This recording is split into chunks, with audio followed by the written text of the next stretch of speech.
interesting about the psychedelic experience is it shows you a mental universe that you not only never suspected existed, but that you could not have suspected existed. I don't think there's another way to it. I mean, I'm not ready to categorically say there's no other way to it, and occasionally, especially at gatherings like this, people grab me and assure me there are other ways to it. And they say, you know, if you just, I want you to meet Babaji. He's as good as psilocybin. And, oh, really? I want to meet this man. because, I mean, let me say a little bit more about this. I would like to believe that in principle you could get to these places on the natch. Only in principle, however, because if some people say, well, you know, these things you describe on DMT and psilocybin, I can show you how to do that naturally. No, thank you. Are you kidding? Thank God I have the drug as a kind of marker so that I know when I'm getting close to that stuff. If I woke up one morning in that place and I couldn't tell myself I'd taken mushrooms, I would define myself as seriously discombobulated and wait to see what happens, you know? And people say, well, don't you think you ought to be able to do it by yourself?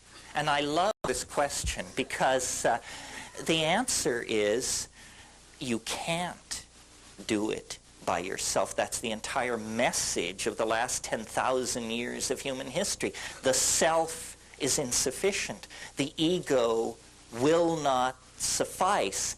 The only way you're ever going to get anywhere is you must humble yourself to the point where you admit that you can't do it unless you have help from someone whose idea of home is a cow flop.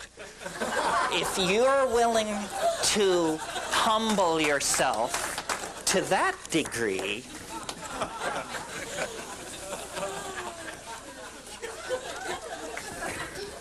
then maybe we can get somewhere. The content of the psychedelic experience is, I believe,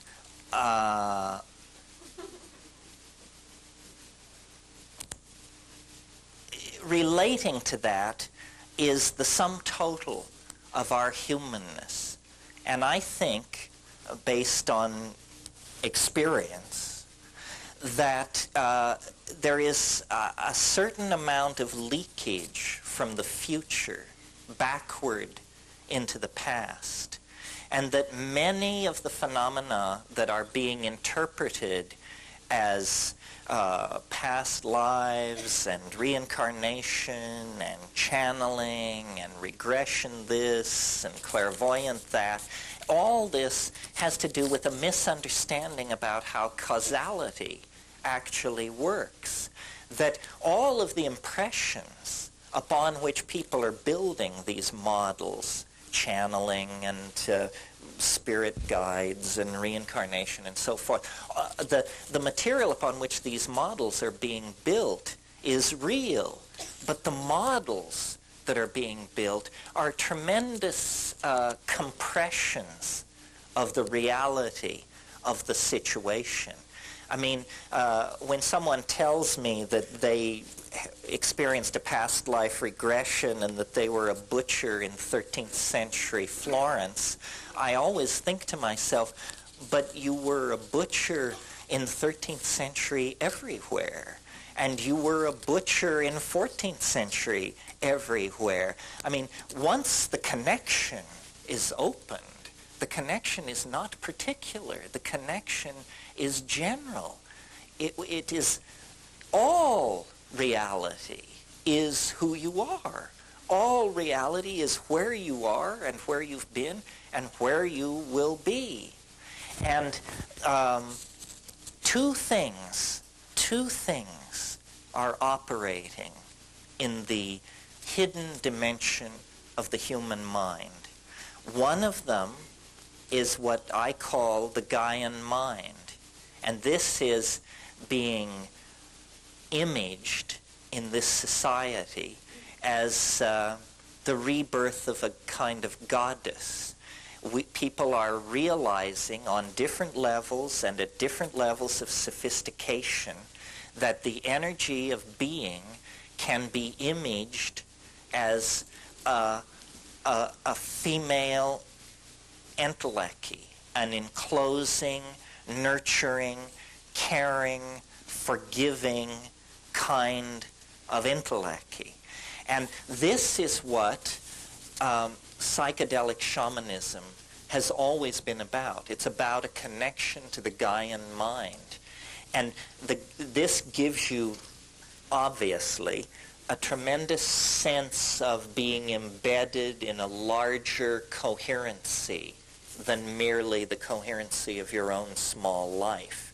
And that's very empowering.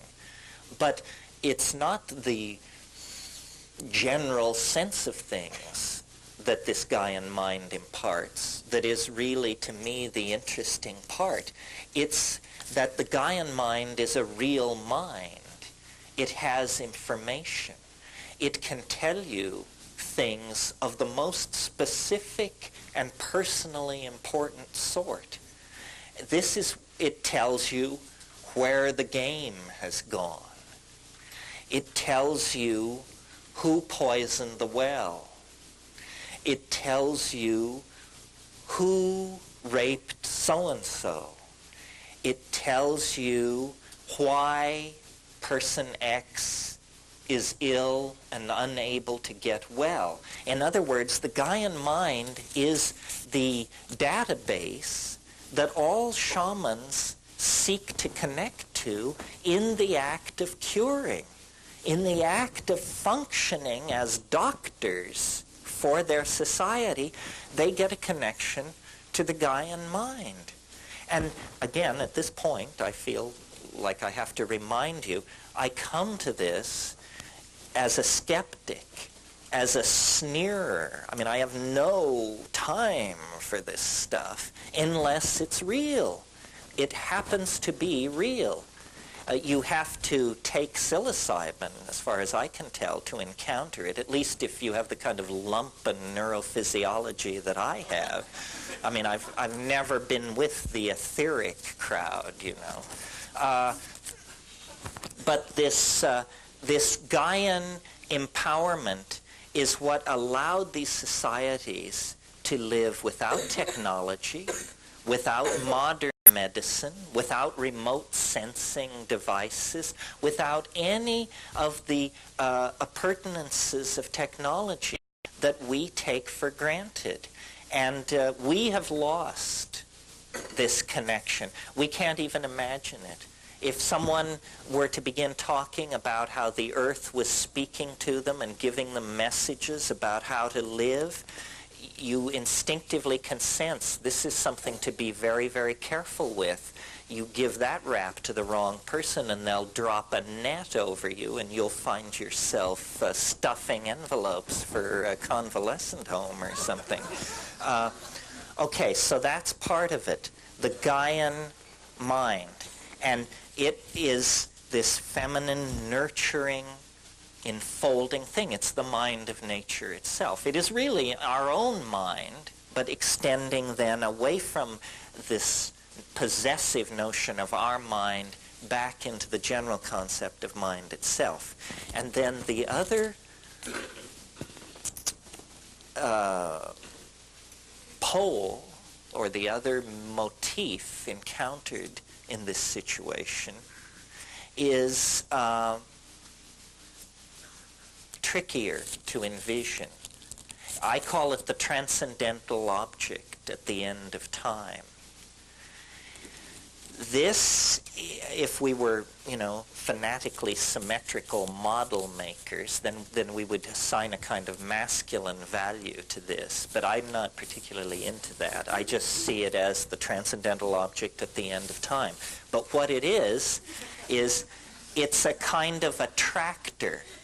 And we're not accustomed to thinking of the historical situation as being under the influence